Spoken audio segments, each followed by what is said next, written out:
लिए आपको स्टाइपेंड मिलने वाला है। तो अगर आपको ये नहीं पता है तो इस वीडियो को लास्ट तक देखना। वेलकम टू उपलब्धि। आज हम बात करने वाले हैं एक और इम्पॉर्टेंट इंटर्नशिप नोटिफिकेशन के बारे में, और आप इसे कैसे अप्लाई कर सकते हैं, कैसे इस इंटर्नशिप में जा सकते हैं। तो इस वीडियो में आपको सारी डिटेल मिलने वाली है।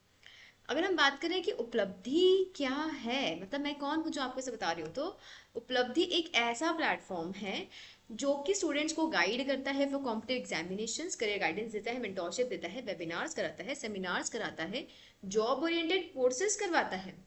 एंड हम बहुत सारे रिजल्ट्स दे चुके हैं। अगर आप हमें ज्वाइन करना चाहते हैं ताकि आप ये सब मिस ना कर जाएं, तो आप हमें इस क्यूआर कोड को स्कैन करके हमारे ग्रुप में ज्वाइन कर सकते हैं। हम ऑलरेडी बहुत सारे स्टूडेंट्स को बहुत सारे एग्जामिनेशंस में हेल्प कर चुके हैं, एंड हमारे कोर्सेज बहुत अफोर्डेबल है। इसके लिए आपको बहुत ही ज़्यादा पे करने की ज़रूरत नहीं है। अभी बहुत सारे कोर्सेज हमारे चालू है, दिवाली ऑफर भी अभी तक चल रहा है।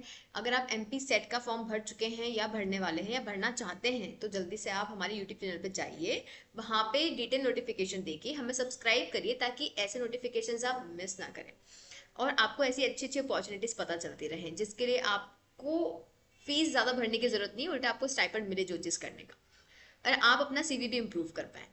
तो हम जल्दी से देर ना करते हुए बात करते हैं कि क्या है ये नोटिफिकेशन। तो ये नोटिफिकेशन जो है वो आपका दिल्ली गवर्नमेंट ने निकाला है, इंटर्नशिप अपॉर्चुनिटी है, और सिर्फ only physically received application will be entertain. ठीक है, कोई भी ऑनलाइन ऑनलाइन नहीं है।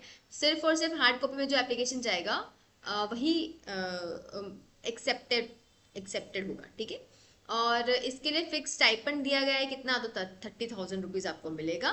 ठीक है, इसमें उसके अलावा एप्लीकेंट से एप्लीकेशन कहाँ से रिसीव होगी, अगर एमएससी आप पास हैं किसी भी रिकॉग्नाइज यूनिवर्सिटी से, ठीक है, तो आप इसको भरने के लिए एलिजिबल हैं। मोड ऑफ सिलेक्शन इसका इंटरव्यू रहेगा।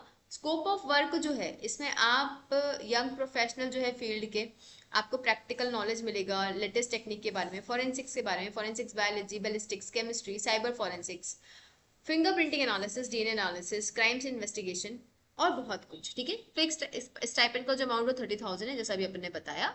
ठीक है, आपकी जो ये जो रहेगी आपकी इंटर्नशिप, वो टेंटेटिवली 1 साल की रहेगी।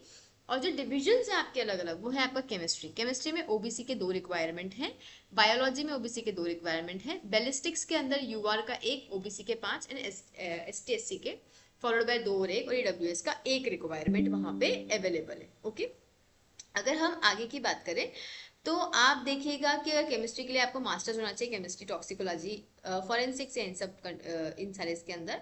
बायोलॉजी के लिए आपके पास में MSc in zoology, botany, microbiology, anthropology, life sciences, biochemistry, biotechnology, ऐसे किसी भी सब्जेक्ट से अगर आपने कंप्लीट किया है तो भी आप एलिजिबल है, या फिर आपने बीटेक कर रखा है किसी भी इंस्टीट्यूशन से तो भी आप एलिजिबल है। अगर हम बैलिस्टिक्स की बात करें तो master degree in physics, mathematics, applied mathematics, forensic science, ऐसे और किसी भी सब्जेक्ट से आपने कर रखा है तो आप इसमें अप्लाई करने के लिए एलिजिबल हैं। ओके, उसके अलावा साइबर फॉरेंसिक्स में यूआर की 11 वैकेंसीज है, ओबीसी के 5 है, एससी के 2 है, एसटी का 1 है, ईडब्ल्यूएस के 2 है, तो टोटल 21 वैकेंसीज है।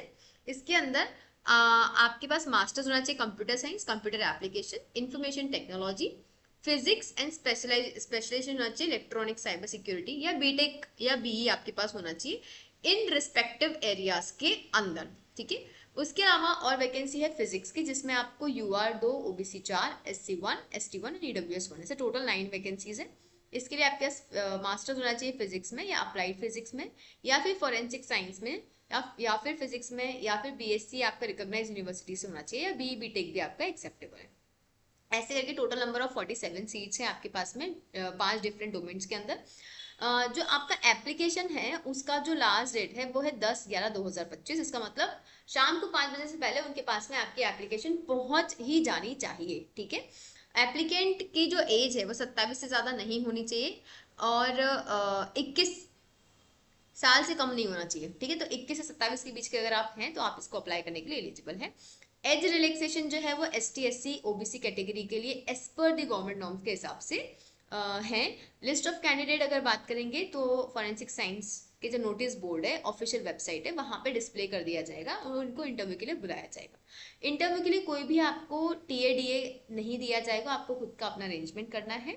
ठीक है। In case of interview can not be completed on scheduled duration, तो वो नेक्स्ट वर्किंग डे पे कंप्लीट कराया जाएगा। अगर मान लीजिए तो जो डेट आपको दिया है उस दिन नहीं हुआ, तो फिर नेक्स्ट वर्किंग डे पे आपको वो इंटरव्यू कराया जाएगा। आपको आपके सारे ओरिजिनल डॉक्यूमेंट्स लेकर जाने हैं सेल्फ अटेस्टेड फॉर्म में, that is driving licence, voter ID, एक अपना खुद का आइडेंटिफिकेशन कार्ड भी प्रूफ होना चाहिए आपके पास में, है ना। उसके अलावा बैंक पासबुक, फोटोग्राफ, कुछ भी, नेशनलाइज बैंक का पासपोर्ट भी हो सकता है। उसके अलावा आपको कोई करस्पॉन्डेंस या personal enquiry on telephone shall not be entertain, मतलब आपको अलग से कोई कॉल करके नहीं बुलाया जाएगा, आपको टाइम टाइम पे इसको चेक करते रहना है। ओके, ठीक है। तो इसके अलावा कोई भी आपकी क्वेरी है अगर, है ना, कोई जुडिशियल डिस्प्यूट हुआ, ठीक है, तो भी इसमें चेक कर लिया जाएगा। आपका जो टेंटेटिव शेड्यूल है वो ये है कि केमिस्ट्री का 18th को इंटरव्यू रहेगा, बायोलॉजी का भी 18th को रहेगा, साइबर का 19th को रहेगा, बैलिस्टिक का 19th को रहेगा, एंड फिजिक्स का भी 19th को रहेगा, ठीक है। ये टेंटेटिव डेट्स दी गई हैं आपकी। और शॉर्टलिस्टेड कैंडिडेट्स जो हैं वो सीधे रिपोर्ट कर सकते हैं FSL रोहिणी 9:30 पे मॉर्निंग में, और इंटरव्यू जो होगा आपको 10 o'clock से स्टार्ट हो जाएगा, 5 o'clock तक आपका इंटरव्यू चलेगा। Okay, fine. ये आपका एप्लीकेशन फॉर्म है, इसमें आपको ये फॉर्म फिल करके जाना है। Desire division of internship, name of applicant, father mother name, ठीक है, ये सब चीजें आपको इसके अंदर क्या करना है, फिल करना है। ओके, आपके एजुकेशन क्वालिफिकेशन भी इसके अंदर आपको डालना है, यहाँ पे आपको डिक्लेरेशन देना है, और हार्ड कॉपी में सारे डॉक्यूमेंट्स के साथ में इसको सबमिट कर देना है सेल्फ अटेस्टेशन के साथ। इसके अलावा आपको कोई भी क्वेरी है तो आप कमेंट सेक्शन में लिख सकते हैं, ठीक है। हाँ, मैं डेफिनेटली उसका रिप्लाई करूंगी। एंड बहुत सारे स्टूडेंट्स हमसे कनेक्टेड है, तो सब्सक्राइब जरूर करना ताकि आप इसे भूल ना जाओ। Thank you so much.